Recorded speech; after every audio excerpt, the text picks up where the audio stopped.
얼마 전에 사당동에 위치한 그 신학대학교의 이모 교수님이라는 분이 이런 표현을 하셨더라고요. 동성애자들이 여섯 색상 무지개를 상징으로 내세운 것은 동성애가 사탄의 이름을 스스로 드러내는 것이다 라는 식으로 주장을 하셨는데요. 예, 제 이야기를 듣고 참 네네, 그래도 모 신학대학교의 교수님이신데 어떻게 이렇게 말도 안 되는 주장을 하고 이런 말도 안 되는 주장에 수많은 개신교회 분들이 동조를 할까라고 제가 참 헛웃음이 나왔는데요. 그냥 아주 간단하게 말씀드리자면 제가 한번 질문해 보겠습니다. 무지개는 모두 몇 가지 색상일까요? 무지개는 과학적으로요 스펙트럼으로 얘기합니다.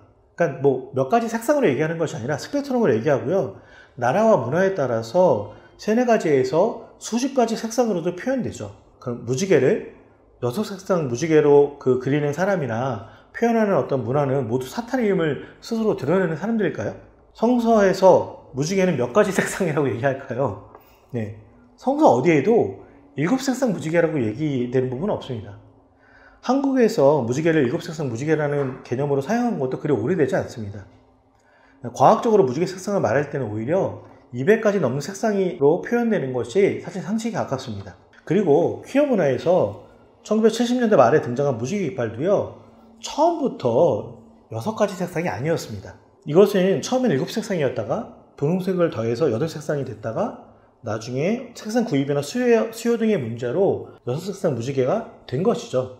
때에 따라서 9색상인 적도 있고요. 이렇게 되게 다양한 형태로 무지개는 표현되어 왔었습니다. 퀴어 문화 안에서도요.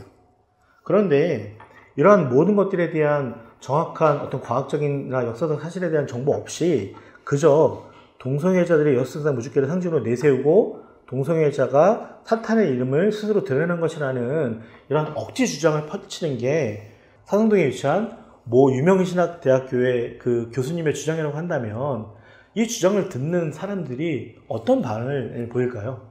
제가 앞에서 쭉 말씀드린 것처럼 이렇게 포괄적 차별금지법은 이 대형교회 목사님들이나 진평연이라는 분들이 주장하는 것처럼 어떤 특수한 성적 지향이나 성별 정체성을 가진 이들만을 위한 법이라거나 그들을 옹호하기 위해서 만들어진 법이라는 주장은 너무나 억지스러운 주장에 가깝고요.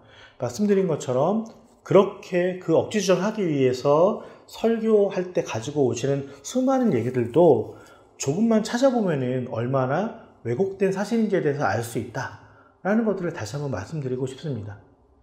포괄적 차별금지법은 21개의 차별금지 요소에 해당하거나 또는 그 외에 많은 차별금지 요소에 해당하는 이들을 보호하고 또 우리가 그들과 함께 동행해야 된다는 것을 갖다가 알려주기 위한 차별받는 모든 사람을 위한 법이라는 것을 여러분 다시 한번 기억해 주시면 좋겠고요.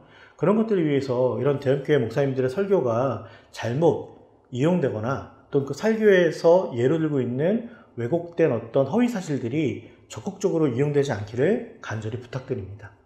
네, 감사합니다.